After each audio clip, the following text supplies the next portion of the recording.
That should be enough. Very good. Thank you.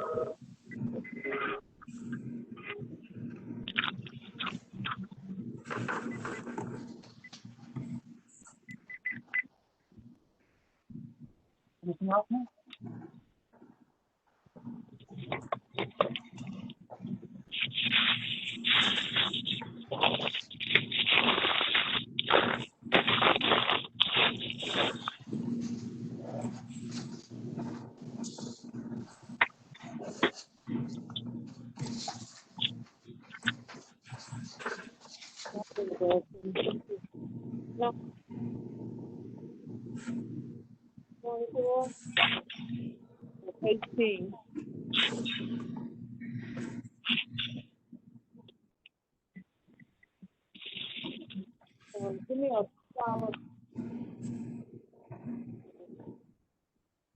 number 26.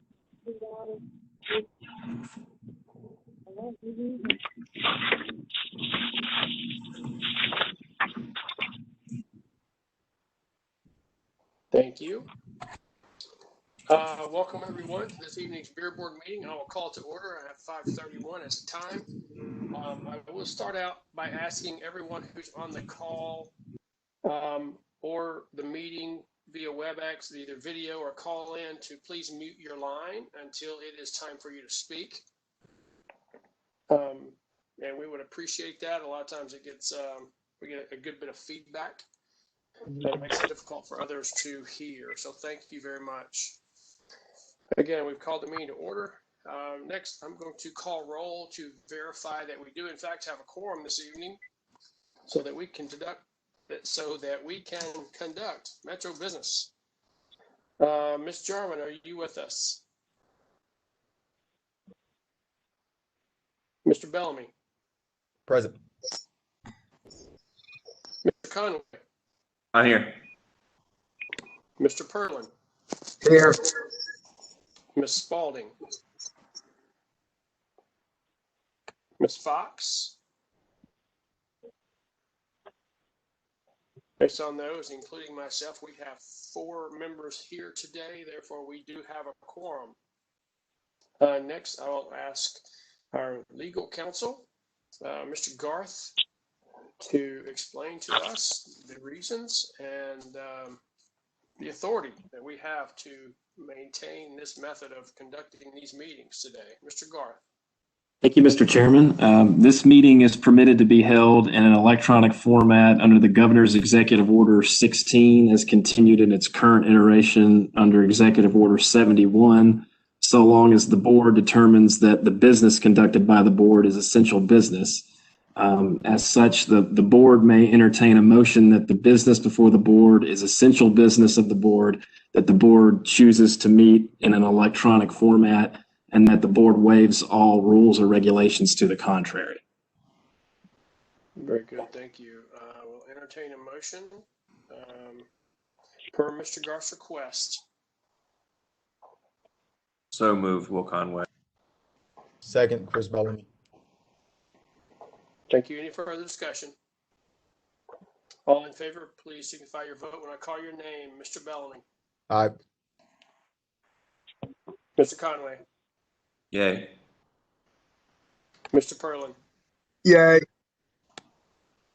And have Ms. Jarman, Ms. Spalding, and Ms. Fox joined us. Yes, this is Bailey Spalding. Yay. Ms. Spalding, welcome. Thank you.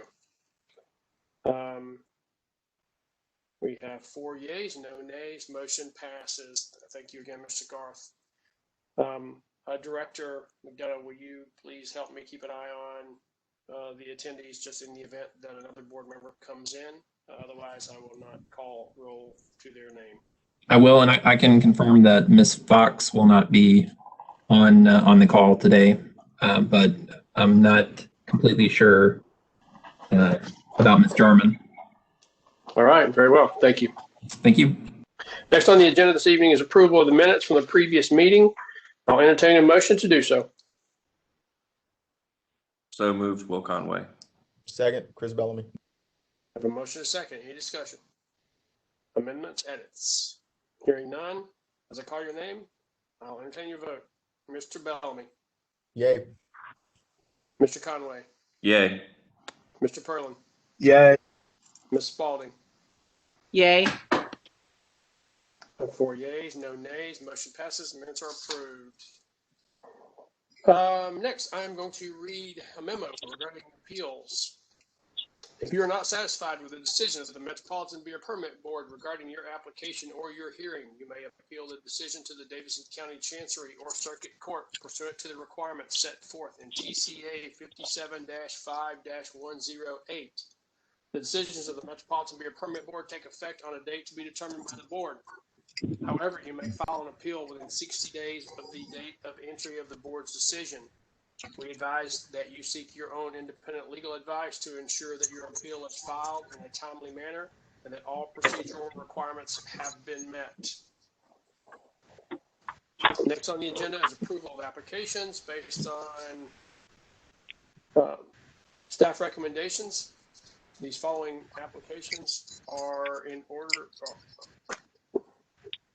are ready to be approved. Number 3, Sunrise Capital SPV1 LLC, 210 Jack. 4, Thor's Hammer LLC, Bad Axe Blue Ox, Fog Street Lawn Club. 5, Bearded Iris Brewing Company LLC, Bearded Iris Brewing Company. Number 6, CNI LLC, Tailgate Brewery, Music Row. Number 7, Stop and Shop Market LLC, Stop and Shop. Number 8, Tailgate Beer LLC, Tailgate Brewery. Those appear to be in order to be granted. I'll entertain a motion to do so. So moved, Will Conway. Second, Chris Bellamy. Motion and a second to grant those applications their permits. Any discussion? All in favor as I call your name, or I'll entertain your vote when I call your name. Bellamy. Yay. Conway. Yay. Mr. Perlin. Yay. Ms. Spalding. Yay. 4 yeas, no nays, motion passes. Those applications are granted. Most likely the beer board staff will email those permits to be printed and clearly displayed per the law on your establishment wall. Following applications per board order will be deferred indefinitely. And just understand that once the applicant submits all necessary documentation, that beer board staff has the authority to issue temporary permits should they deem appropriate.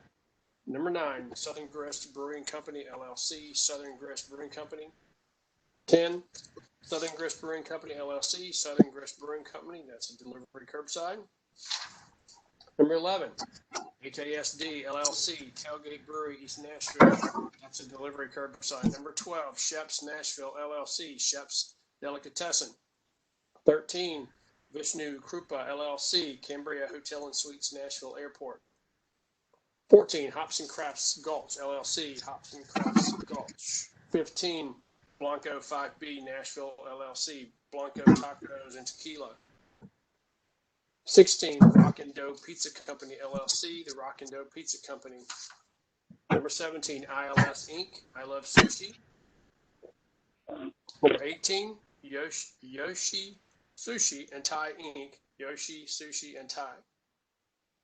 Number 19, Steam Boys Number 4, LLC, Steam Boys Number 4. Those applications are based on staff recommendation of indefinite deferral. I'll entertain a motion to do so. So moved, Will Conway. Second, Chris Bellamy. Any discussion on the motion to defer? I'll call your name. I'll entertain your vote. Mr. Bellamy. Yay. Mr. Conway. Yay. Mr. Perlin. Yay. Ms. Spalding. Yay. 4 yeas, no nays. Those applications are hereby indefinitely deferred. Once again, once you submit your documents, staff has the ability to issue temp permits. And then we'll discuss with you putting your application back on the board agenda for a permanent permit. Following application has requested withdrawal. Number 20, Game Terminal 3, LLC, Game Terminal 3. I'll entertain a motion to withdraw. So moved, Will Conway. Second, Chris Bellamy. Any discussion? Hearing none, as I call your name, please vote. Mr. Bellamy, Yay. Mr. Conway, Yay. Mr. Perlin, Yay. Ms. Spalding. Yay. Mr. Harmon, have you joined us just yet? All right, she has not. So just checking. 4 yeas, no nays. That application is withdrawn. On this evening's agenda, we have a few complaints. I will take these as we generally do. I will read the permit holder and read the staff recommendation for a civil penalty. If there is one that the board wishes to discuss individually, please let me know as I call that. We can pull that out and discuss that at your request. If not, we'll take them all in one motion at the end. Number 21, D3M LLC, Jazzy's Bistro. Staff recommendation is a $2,000 civil penalty. 22, the Clubhouse Sports Bar and Grill LLC, the Clubhouse Sports Bar and Grill, that's $3,000. 23, Julio Arias Cecilia, Daniela's Restaurant, $3,000. 24, Cajun Inc., Nashville Hookah Bar, $1,000. 25, Cajun Inc., Nashville Hookah Bar, $1,000. 26, Cajun Inc., Nashville Hookah Bar, $2,000. 27, WKND Weekend, $2,000. I will entertain a motion to issue citations to the permit holders as read. So moved, Will Conway. Second, Joe Perlin. I have a motion, I have a second. Any discussion? Hearing none. Oh, I have a question. I'm sorry. Sure. So just reading the recommendation, before the recommendation on the violation itself, specifically on Nashville Hookah Bar. I think that's number 24. Yep, 24, 25. On 25, I'm sorry, 26. So going down to the next page. When it's saying no one wearing a mask, is there any way to be more specific on that one? Meaning like define no one? Right. Are we talking the staff? We're talking the patrons? We're talking in the line? I mean, it's kind of hard to smoke a hookah with a mask on. I know that. Sure. Mr. Director, do you or one of the inspectors want to Yeah, respond? those are based on reports that are provided both by either the health department and the Metro Police Department. And so what we have done is for every violation that we find that we're assessing $1,000 civil penalty in that case. And so I can't give you specifics on exactly how many people were or were not wearing a mask on that. I would have to go back and speak with the individual who wrote the report to get more clarification on that. I'm happy to do that if you'd like me to do that, or however you'd like us to handle it. Thanks, Director. I mean, that seems a lot vague to issue a citation of a sizable amount. Right. And so I would feel more comfortable issuing that citation with that amount of fine associated with it if I knew what they meant by no one wearing a mask.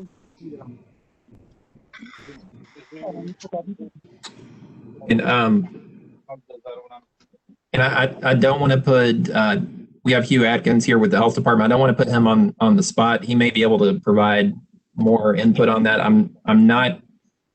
don't recall if that's something that the health department filed or if that was a police officer that wrote that particular report, but he may be able to give some insight on that particular case. If Hugh, if you'd like to speak to that, if you might be able to. Yeah, I opened the report just now from the police department. This is one that Nashville Police Department went on. There wasn't a rep from our department there, but it said there were over 100 people in the establishment when they arrived, and none were wearing masks, is what the police report said. Thank you for that clarification for the both of you. Thank you. That's all I have. All right, thank you, Mr. Bellamy. Any additional questions regarding any of the citations for the permit holders that I just read? All right, so I have a motion and I have a second to issue the citations as I read. Any additional discussion? Hearing none, I'll entertain your vote as I call your name. Mr. Bellamy? Yay. I'm sorry, Mr. Bellamy. Yay. Thank you. Yes, Sorry sir. about that. Mr. Conway? Yay. Mr. Perlin? Yay. Ms. Spalding? Yay. I have 4 yeas, no nays. Motion passes. Mr. Atkins, I would thank you too for your assistance there. So this evening we have a few trials. As we get to some of them, we will move past them. I'm expecting that we will, due to that they've been paid or they have requested a deferral. This evening we're just going to take these in order. Could I ask, I hear some background noise, so I see that the individuals calling in, the Tina B. Lakew, Lakew. I think we're getting some background noise. Could we ask you to mute your line for the time being? Thank you very much. So the first trial this evening is number 28, Lulu's Discount Tobacco. Yes, Okay, could I get your name? Ashraf Ibrahim. All right, thank you. Thank you. My next question for you, Mr. Ibrahim, is a plea of guilty or not guilty to the citation. Guilty. Very good, thank you. At this point, I would ask that Mr. Ibrahim, is there anyone else that will be speaking on your behalf this evening? No, sir. The guy who was working here, he is not working here no more, and that's who make the mistake is, and he's not. I tried to contact with him, but I couldn't. Okay, very well. So I would ask Susan if you would swear in the folks, either Mr. Brown, Inspector James, or Inspector Hardrick, whomever will be speaking on behalf of the Metro Beer Board, as well as Mr. Ibrahim. Susan, I'll turn it over to you for a second. All right, if you'll all raise your right hands, please. Do you all solemnly swear or affirm that the testimony you're about to give in this cause will be the truth, the whole truth, and nothing but the truth? So help you God. I do. I do. Go ahead. Thank you. Inspector Hardrick, I'm assuming you will be giving the report for the Beer Board this evening? Yes, sir. All right, then the floor is yours, or in this case, the video is yours. Thank you, Mr. Chairman. On the date of October the 20th, 2020, we were conducting a controlled compliance beer buy on the behalf of the Metro Beer Board at location 3717 Clarksville Pike. This location is known as Lulu's. We were using an undercover miner, which was able to purchase beer at this location. Once the beer was purchased, the signal was given for the miner to exit, brought the beer out to me, where they had the beer and the change in the bag. I entered the location. At that time, identifying myself as a Metro Beer Board inspector. Mr. Rubin was the clerk at the time, at which time I alerted him that he had sold beer to a minor. And then the paperwork consisted, pictures and photos were attached to the report. Thank you, Mr. Chairman. Good thing. Thank you, Inspector. Mr. Ibrahim. Yes, sir. Inspector's account of the evening. I'll open the floor for you to share with us your comments. Really, I don't have any comment. Just the clerk who make this mistake and has not worked with me no more. And I was doing my best here to check everybody ID and don't sell any beer to minor. And I just that's what happened, but it was just a mistake for him.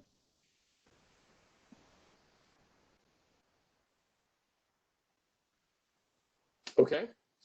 Does that Yes, conclude your comments? Sir? Does that conclude your comments? Yes, sir. Okay, thank you. To the board, do you have any questions of the inspector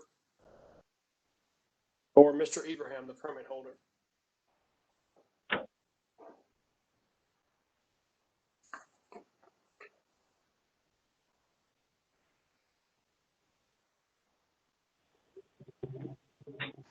No, sir. Does the board have any questions? I have one question, maybe more to the director, but I'm happy if Mr. Harder wants to answer it as well. The staff recommended penalty is $3,000, which appears to be the culmination of a sale to minor offense of $2,500 and not checking the ID for an additional $500. I do see that there have been previous sales to minors within a relatively recent time. So my question is, why the addition of the non-ID check on top of the sale to minor? Because I mean, I would argue, not argue on behalf of the permit holder by any means, just the process or the thought process behind not checking the ID is most likely, potentially likely the results of the sale to minor. He is legally required under Tennessee law to check the ID, and so that is another violation on top of the fact that they sold to the minor. So you have the $2,500 for the third offense, and then the $500 for the failure to actually check the ID as well. So it's basically acts as an aggravating circumstance in this case. Okay, says the person with the legal background. Any other questions from the board?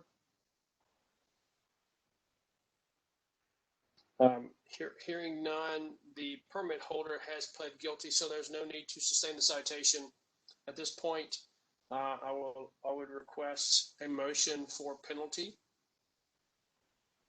Mr. Chair, this is Chris Bellamy. I would like to move that we accept the staff recommendation of a $3,000 civil penalty or a 30-day suspension or 180-day probation. I'll second the motion. Okay, I have a recommendation, I have a motion and a second for a $3,000 civil penalty, or the permit holder has the option to serve a 30-day suspension followed by 180-day probation. Is there any discussion on the motion? No, sir. Hearing none, as I call your name, I'll entertain your vote. Mr. Bellamy. Yay. Mr. Conway. Yay. Mr. Perlin. Yay. Ms. Spalding. Yay. 4 yeas, no nays, motion passes. Mr. Ibrahim, what the board has issued a penalty in the amount of $3,000. If you so choose to pay that, Benton, do they have 14 days to pay that, or is it 7? It's 7 days. Okay, so the $3,000 civil penalty is required to be paid within 7 days. If you choose not to pay that, you have the option of serving a 30-day suspension followed by a 180-day probation. And then you could communicate and coordinate with the beer board staff as to when that suspension will begin. But I believe it has to begin in that same, or on or before that same 7-day period, correct, Director? That is correct. Okay. Mr. Abraham, any questions? No, sir. Very well, thank you. Staff will be in touch regarding that that penalty motion. Thank you for being here this evening. Thank you, sir. Okay, so next on the agenda is number 29, Mucho Express. I apologize for my ignorance of the gender, but Berhane or Biadgo?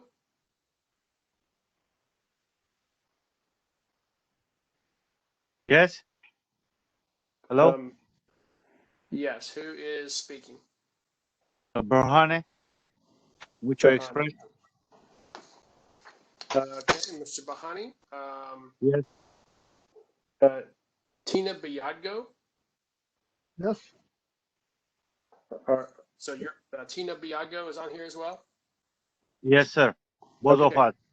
Great, thank you. You're welcome. So my first question for you would be a plea of guilty or not guilty? Guilty. Thank you. At this time, Susan, if you would, Mr. Bahani, Mr. Biadgo, Susan is going to swear you in, and the beer board staff. Okay. Mr. Hardrick? Yes, sir. Okay, I believe to me you're already sworn in, so Susan?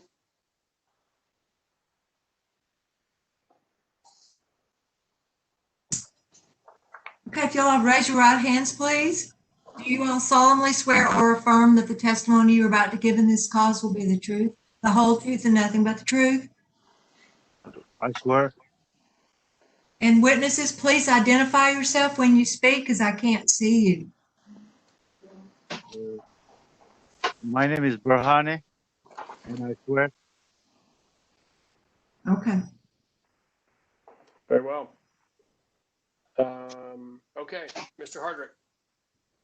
Thank you, Mr. Chairman. This operation was conducted on October the 15th, 2020 at 167 Lafayette Street, which is known as Mucho Express. On that day, we did use the use of undercover miners. We entered the location which the miners were able to purchase beer. At that time, Mr. Tina Behan, excuse my pronunciation of your name, sir. Tina Beyadago was the clerk at the time. The signal was given once the beer was purchased and handed over, at which time it was brought to me. I entered the location, identified myself. Paperwork was then started and initiated, signed.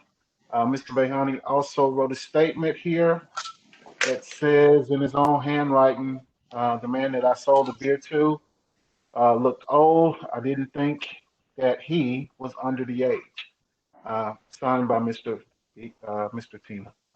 At that time, I exited the location, submitted the report and the photos with the report. Thank you, Mr. Chairman. Oh, thank you, Inspector. Mr. Berhani? Yes. Yes, we're sir. open to any comments that you may have. What is that? Sorry. The floor is yours, or in this case, the call is yours if you want to make some comments to that. Yeah, the last 10 years we were trying our best to be very prudent with our customers and with our regulations of the Tennessee state law. And we were adopting also the new COVID laws, making masks and others. And my new employee, he was a new employee at that time, and it was his first job. And we were trying to do the best. And that day he had worried about his families, as he told me. He was worried about the war at his home country. And for some reason, he did that mistake. And we would like to ask the board kindly to give us a break only this time, as we were very prudent the last 10 years since we opened this business.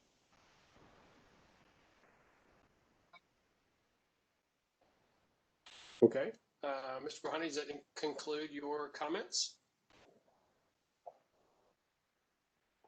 Are those all of your comments, Mr. Brahani? Yes, yes, sir. Yes, sir. Okay, very well. Thank you so much. To the board, do you have any questions of the permit holder, Mr. Brahani, or to the inspector, Inspector Hardrick? No question. Does the board have any questions? He mentioned that he's been in business for 10 years. We go back 2 years as far as if we're on a look back period as far as prior violations. Is that right? And that's correct. So we would know if he's had any violations within the last 2 years. Would that be accurate? That's correct. We would, it would be a part of the notes on our version of the agenda this evening. Okay, that's all I had.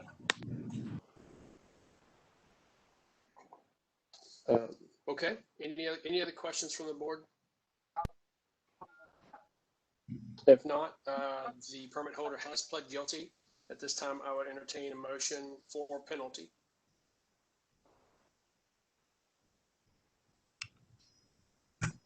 Mr. Chair, it's Chris Bellamy. I move that we accept the staff recommendation of a $1,500 civil penalty for a 7-day suspension and 30-day probation.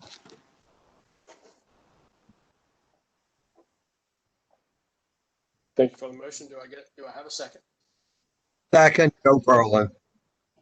I have a second. Any discussion on the motion?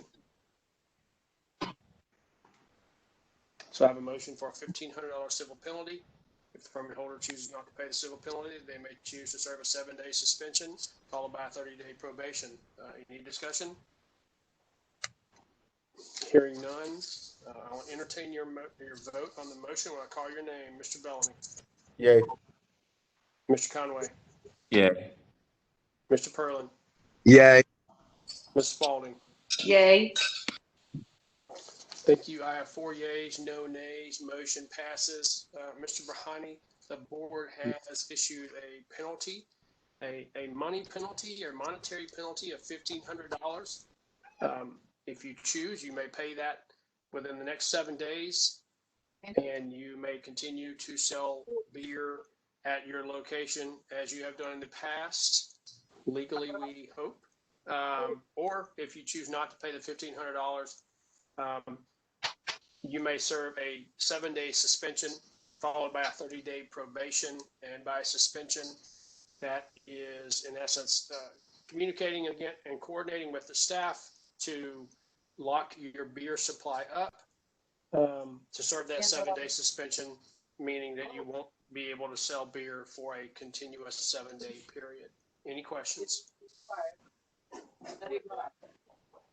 All right, we will send the check, 1,500. Very well. Again, that is your decision.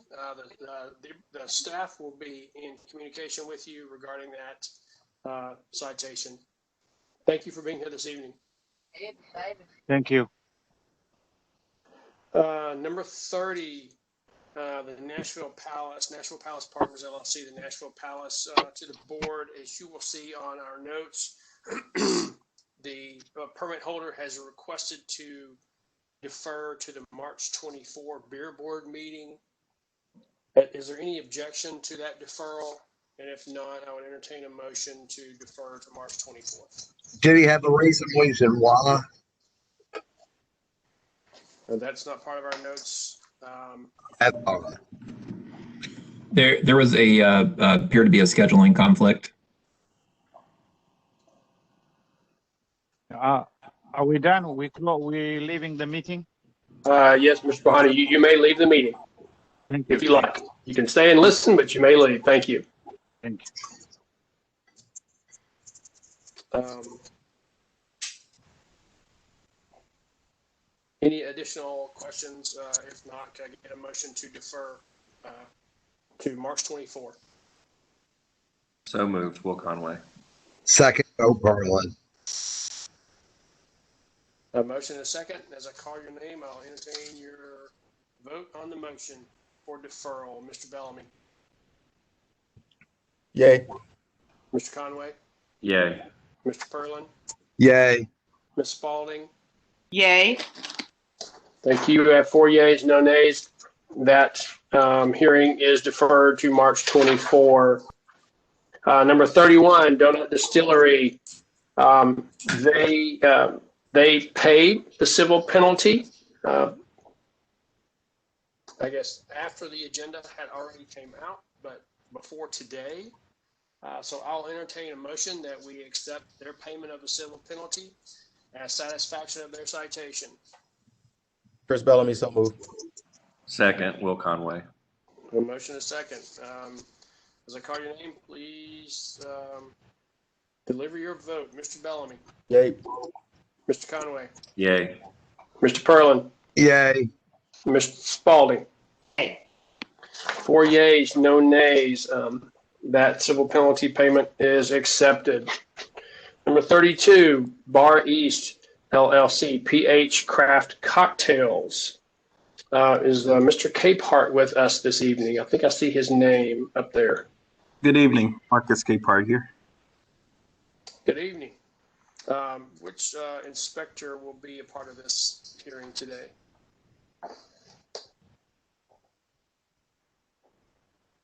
Mr. James, Mr. Hardrick, Mr. Brown. I think that one may be. Inspector Brown. That's Inspector Brown. Yes. Is I'm having a little trouble getting through. I think he was. Let me check the.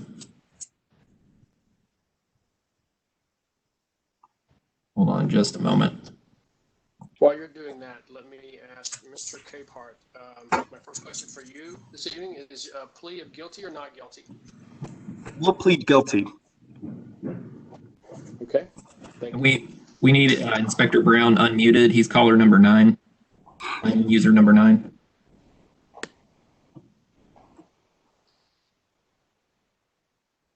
He's on mute. Mr. Brown? Yes, sir. Okay, great. Susan, would you please swear in Mr. Capehart and Mr. Brown?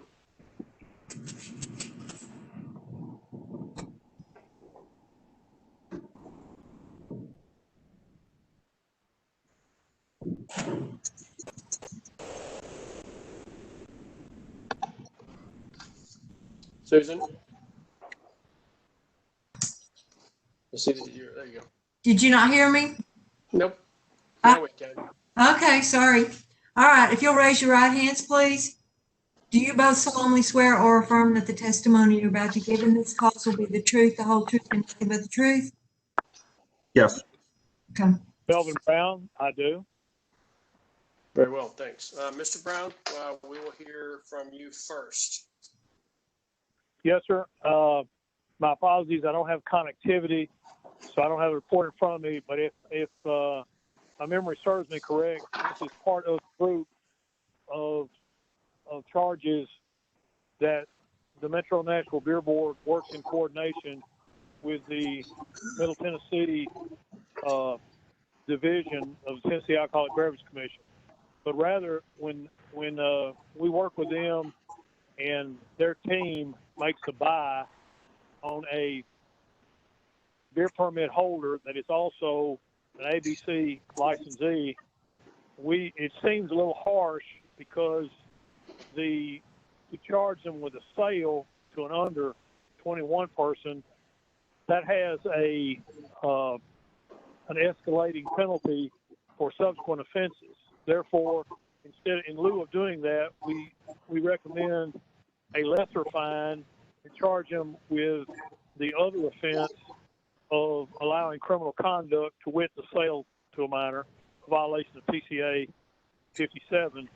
And in this case, that's the case. There's 20 to 30, maybe even 40 of those cases pending or already paid. In this particular case, if I recall correctly, that's the nature of this one.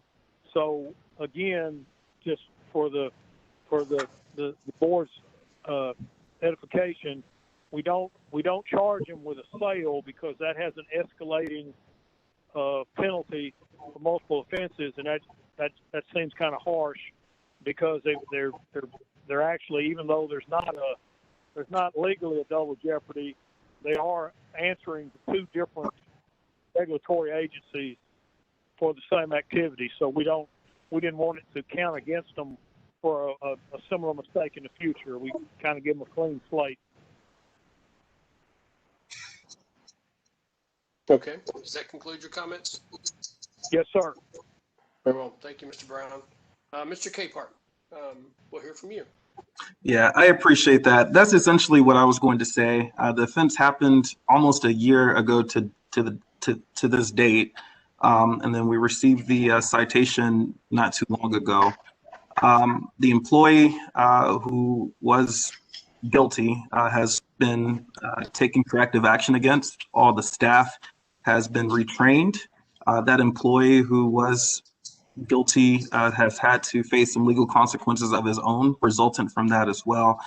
And we've also been fined by the Tennessee Alcohol and Beverage Commission. So I just felt as if it might have been a little bit unfair to have to pay for the same offense twice. So that's why I'm here to ask for reconsideration. Okay, very good. Thank you. Does that conclude your comments? Yes. Okay, thank you. To that point, any questions from the board for either Mr. Brown or Mr. Capehart?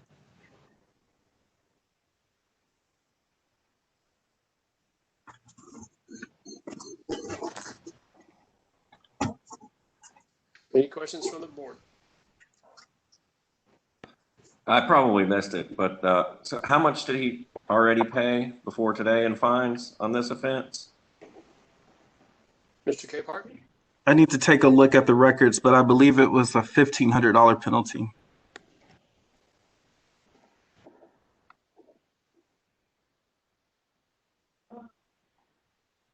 Any additional questions from the board?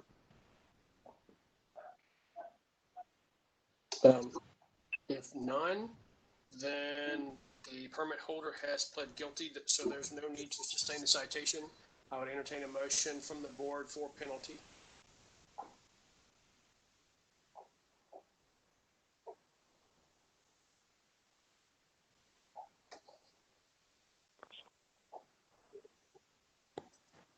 I'll make a motion for a $500 civil penalty or a 7-day suspension, 30-day probation. Second that motion. Very well. I have a motion and a second for a $500 civil penalty, or the option to serve a 7-day suspension followed by a 30-day probation. Is there any additional discussion? Hearing none, I'll entertain your vote. I believe Ms. Jarman has joined us, I see. So I'll entertain your vote on the motion. Ms. Jarman. Yes, I'm going to abstain because I wasn't on the call long enough to get all the details. Thank you. Okay, very well, thank you. Mr. Bellamy. Yay. Mr. Conway. Yay.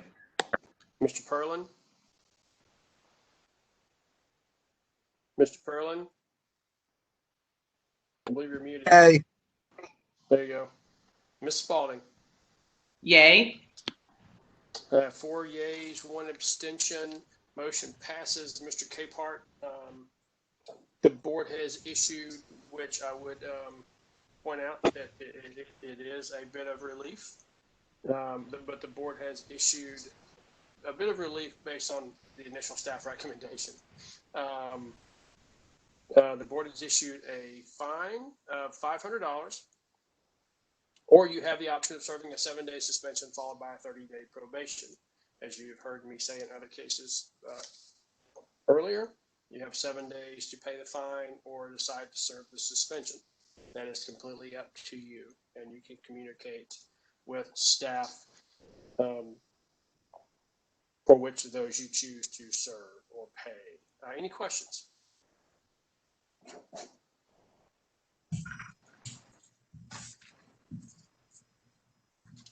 You're on mute in the event you had a question, so.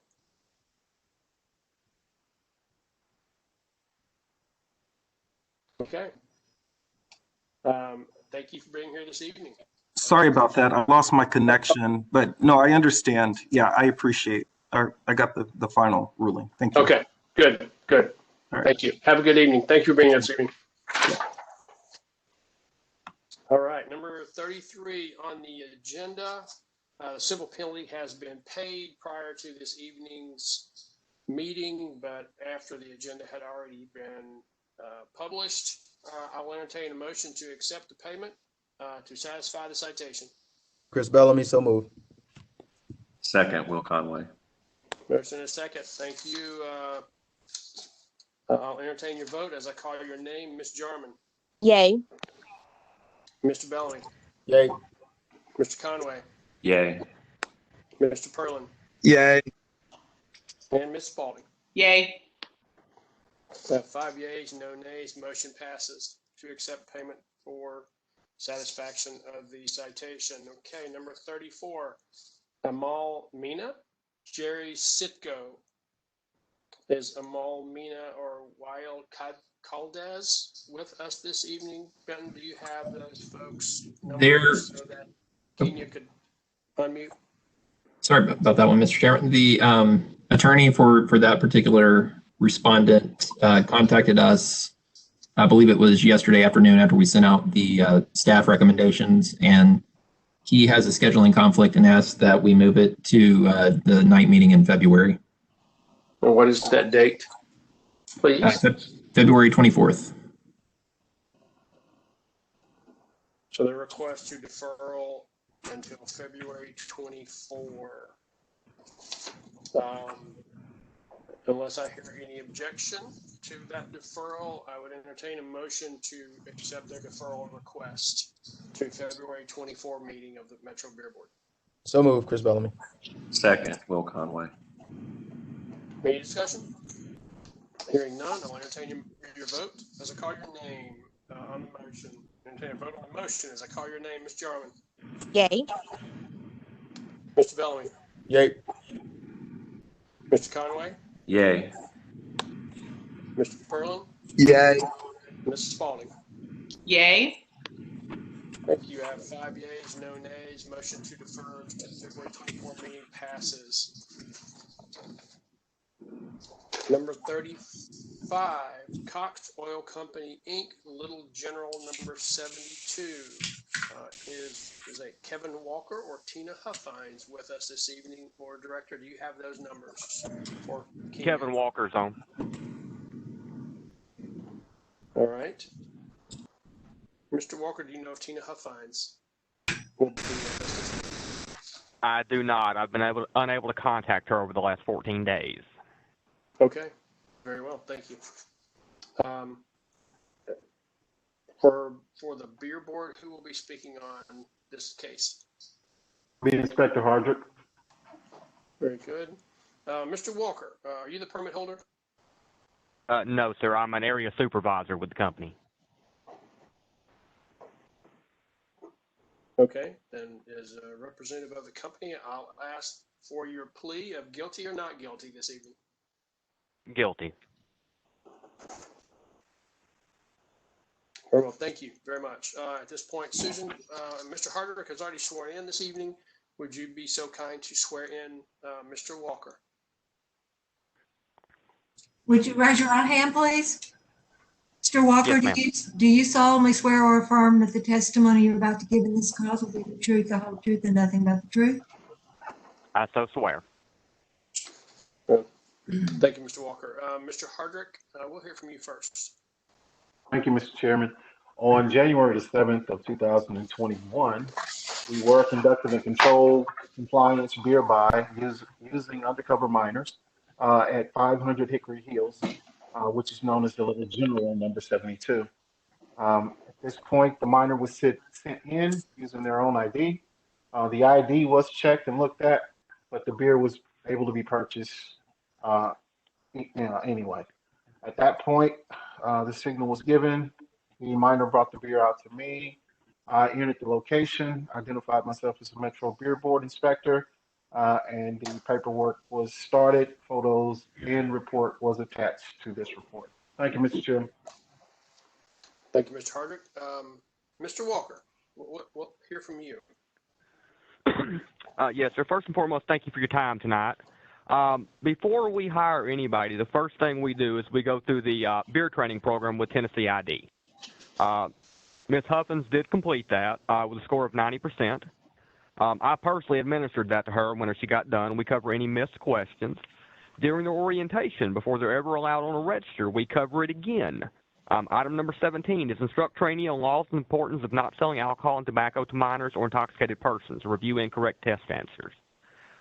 In our policy manual, which they must also read and sign off on before they are allowed on a cash register, we cover our individual policies, which the very first one of is card everyone no matter of their age. 2, check date of birth. Compare photograph of the person. If the face in the picture is at a profile angle, side face, the customer cannot purchase beer. Compare the physical description to the person. If the person becomes upset when you ask for ID, explain to him or her that state law requires proof of age and photo ID for purchasing alcoholic beverages. If a customer cannot or will not provide proper proof of age or identification, do not make the sale under any circumstances. This is stuff we cover with these when they start, and it's reinforced, at random dates. Another thing I do as a supervisor is I'll pull up random sales to see if they're maybe using their own dates of birth. Y'all look for patterns like that. And even on Tina, I had never seen any indication of that. Even the day of the sale, I'm just pulling some random ones here without I checked on her. Obviously 4/11/85 is the one she keyed in. There's a 7/31/60, a 3/15/60, an 8/16/88. None of them were her date of birth. There was no repeating whatsoever. I've worked with Tina myself. I've watched her card. I truly believe she made an honest mistake that day. Even when I spoke with Mr. Hardrick after the fact, he also said he just believed she made a mistake. Now, obviously, per policy, I had to terminate Tina after that happened. So she was gone that same day. I've pulled our alcohol policies out. I'm making every employee here go over them again. This is something I take very seriously. I've been in retail my entire life, and I take this very seriously. And also, we're a member of the Tennessee ID Responsible Vendor Act, which should limit a first offense to $1,000, if I remember correctly. But this is something obviously we do not want to happen again. We regret that it happened this time, and we had the controls in place to prevent it. I don't know if she looked at it and typed in the wrong date of birth on the screen. I watched the video. I can see her look at the ID. So even when I spoke with Tina, she was still convinced that the date of birth ended in 85. I don't personally know how she came up with that. But, we had all the controls in place to prevent this from happening. I truly believe she either made a typo or just an honest mistake. Was I going too fast? Not at all. Okay, thank you. It's very good, and we appreciate your adherence to those policies. To the board, is there any questions for Mr. Walker?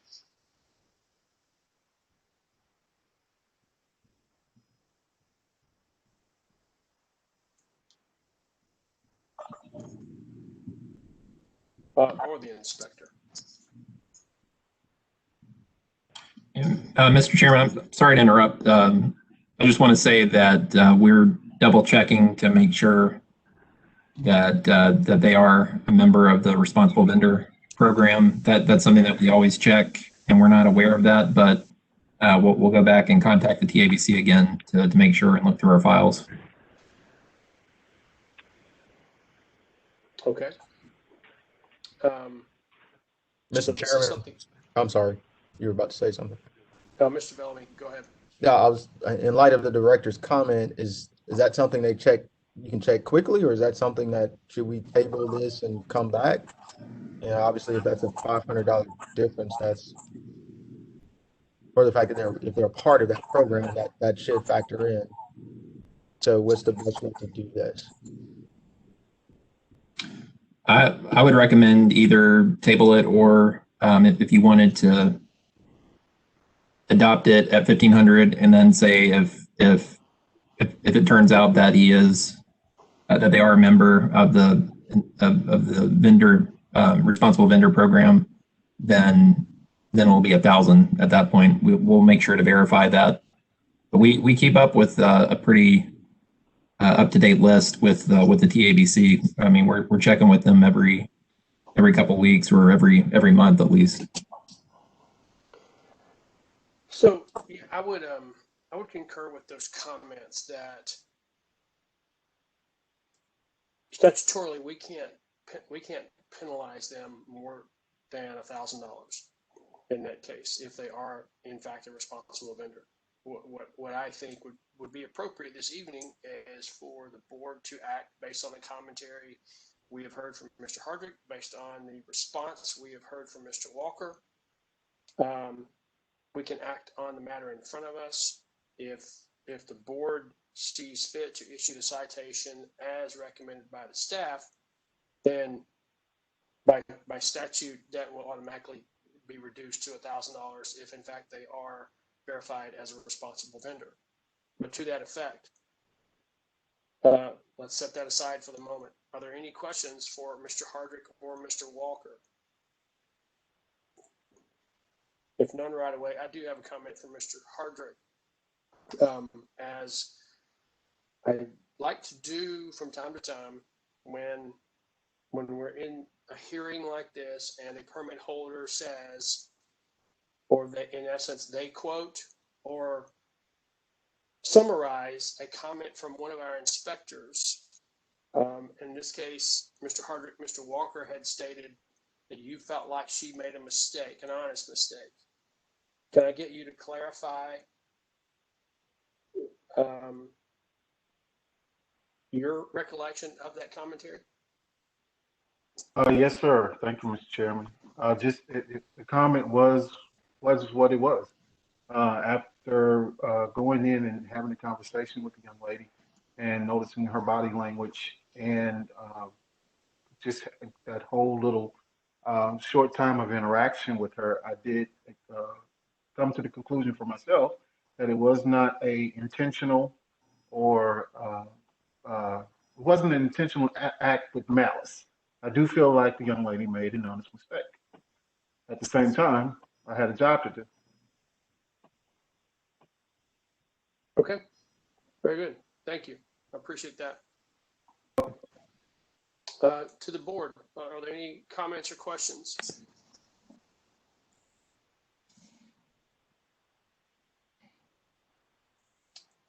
Hearing none, as Mr. Walker stated earlier, his plea was guilty, so there is no need to sustain the citation. At this point, I will open the floor for a motion on penalty. I'll make a motion for a $1,000 civil penalty or a 7-day suspension, 30-day probation based upon the statements of Mr. Hardrick and also Mr. Walker.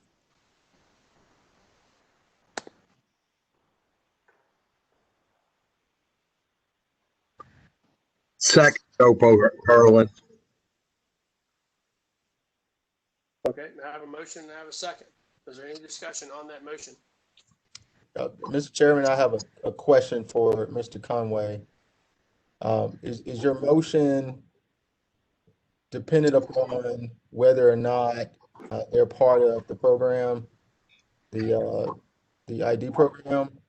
No, it's not dependent on that. It sounds like Mr. Walker has done over and beyond what most of the people that come before the board do when they're checking IDs, and this, based upon what Mr. Hardrick had said, it sounds like this was an honest mistake, and I believe that she's no longer employed there. So based upon all of that, I would just submit the $1,000 fine. And I agree with you, Mr. Conway. I guess my question then is, if he is also part of the program, $1,000 is the maximum he would get. Is there another number that you would feel comfortable with if he's a part of the, and in addition to all the information we received from all the witnesses today? Yeah, I mean, I would be comfortable with going lower, to, down to 750 if, other members of the board would feel like that would be more appropriate. That's, totally fine with me. I would support that motion if one was made, or if your motion was modified. I can withdraw the motion and then modify it, or do we have to vote on it and then make a new one? We haven't voted on it yet. Technically, you can withdraw it so long as Mr. Perlin would withdraw his second. I will withdraw the motion at that point. I withdraw my second. So I guess now I would move for a $1,000 civil penalty or 7-day suspension, 30 days probation. If they are a part of the program, then it would be a $750 civil penalty or 7-day suspension, 30-day probation. Second. Joe Perla. Okay, so I have a motion. I have a second. 4. Should the permit holder in this case not be verified as a responsible vendor, the fine would be $1,000, or the option to serve a 7-day suspension or 30-day probation. Should the permit holder verify that they are in fact a responsible vendor, the monetary penalty would then be automatically reduced to $750, or the option to serve a 7-day suspension by a 30-day probation. Did I get that right, Mr. Conway? Yes, sir. And is that your understanding as well, Mr. Perlin? Yes. Very good, thanks. I just want to make it clear for the record. Any discussion on that motion? Real quick, Director, do you have any issues with that motion? I know, do you have any issues with clarity with the motion as ultimately it would fall on staff to verify or validate that they are in fact or not a responsible vendor? No, sir, that will not be a problem. Is that something you would work with Mr. Walker on to verify as well? Yes, we'll verify that, and then we'll let Mr. Walker know that as well. Okay, very good. Should the motion pass anyway, so I don't want to get out ahead of it. Any other discussion or questions on the motion? Hearing none, I'll entertain your vote as I call your name. Ms. Jarman. Yay. Mr. Bellamy. Yay. Mr. Conway. Yay. Mr. Perlin. Yay. Ms. Spalding. Yay. Thank you. I have 5 yays, no nays on the motion. Mr. Walker, I can repeat it, I'm happy to, but do you understand the basis of the motion that we just passed on the monetary penalty? What I have is $1,000 if not part of the program, or $750 if we are. And my question would be, do I need to provide anything for that, or will they do the research themselves on that? Generally, and if you heard my last part of the question, I was kind of getting and alluding to that point. You're welcome to provide your verification, with the understanding that the staff will do their verification as well through the TABC. Through that. Certainly. Okay. So yes, then we're all on the same page that you are correct. Mr. Walker, thank you for your time this evening. We certainly appreciate your diligence and your efforts to maintain quality service and a very serious approach to ensuring the safety of our young folks in the community. And thanks for being here this evening. And thank you for your time as well. All right. Mr. Director, that is all the trial that I have to conduct this evening. I will turn it over to you for administrative matters this evening. Great. I'm sorry, Mr. Director, before I have a hard stop and I have to bow out. So I didn't want to just leave without saying. All right. You're dismissed, Mr. Bellamy. Enjoy the report. All right. Thank you, sir. Thank you. Mr. Director. Thank you, Mr. Chairman. Real quickly, I guess, I sent you all an email around 2:30 or 3 this afternoon. And just to give you an update on where we stand revenue-wise, this month, we've brought in about $54,833.22 for the entire month, which is actually a really good month. I'm starting to see that our number of applications are starting to pick up. We had about $9,000 in application fees last month, and we have about 7,200 so far this month, with a few more days left to go. We're also at about 89% of our projected revenue for the year already. We're at 99% of our projected revenue for civil penalties, 86% of our projected revenue for privilege taxes, and then of course there's the drop off there with application fees. But we're at about 59% of our projected revenue for applications. Below that, you'll see the year-to-year comparisons.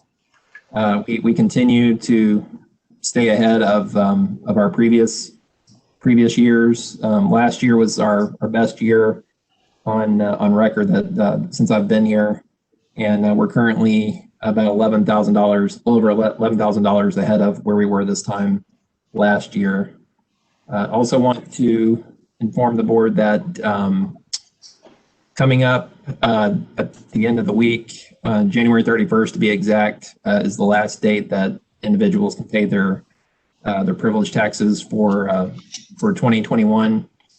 And at that point, those individuals who haven't paid will receive a certified letter in the mail stating that we have yet to receive their payment, and then they'll have 10 days from that date, from the date that they received that letter, to actually make the payment without us taking further action at that point. So we have about 360 people who have yet to pay, which seems a little high. So we're gonna try and get those knocked out hopefully here soon, and get that notification out to those individuals. So you can hear me. Oh, I'm sorry. Go ahead. I apologize for interrupting there, but before I forget, when those notices are sent out, do those notices include information on how they can pay that, be it physically via check or online through the beer board? Yes, they do. They have all that information. They have they include the link to e-permits where people can pay, and also the fact that we accept checks through the mail as well. Okay, very good. Thank you. And finally, I just wanted to update the board on any pending legislation. There are 2 items that we're keeping an eye on.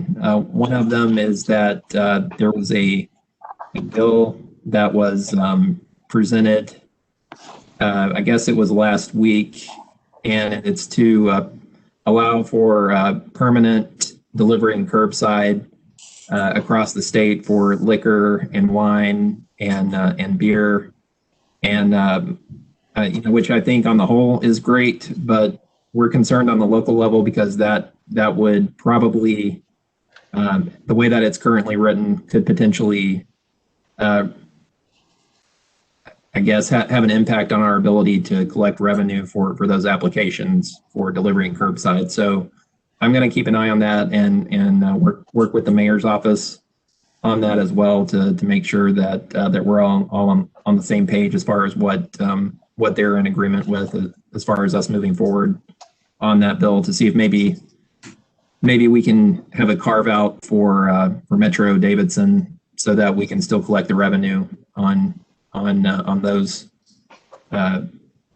on those applications. And also, we're still discussing the idea of a fee increase for our regular applications as well. And the last update I heard on that is that they're still expecting to bring that before the legislature this session. But instead of it being statewide, they might have it just specifically carved out for Metro Davidson in that case. So that's something I'm keeping an eye on as well, and I'll continue to update the board as we move forward. But that concludes my report, and I'm happy to answer any questions you all may have. Director, on that last issue for the state legislation on the fee issue that you and I have been discussing this for a year and a half. Yes.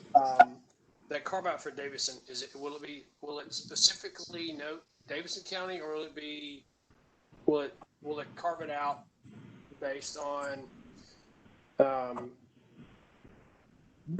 fact that there are already definitions in state for Class A or Class B counties, Davidson, and only, I think, 2 other counties in the state, maybe 3 are considered Class B counties,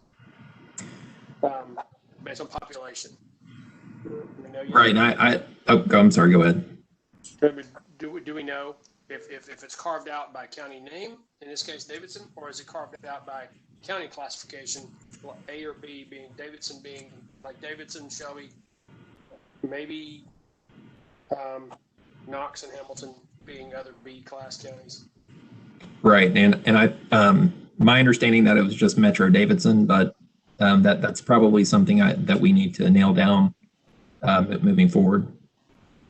Okay. Again, not that it may or may not matter, but just curious, because I know we've discussed it. We haven't discussed it in a while. Right. All right. Very good. Any questions from the board for the director?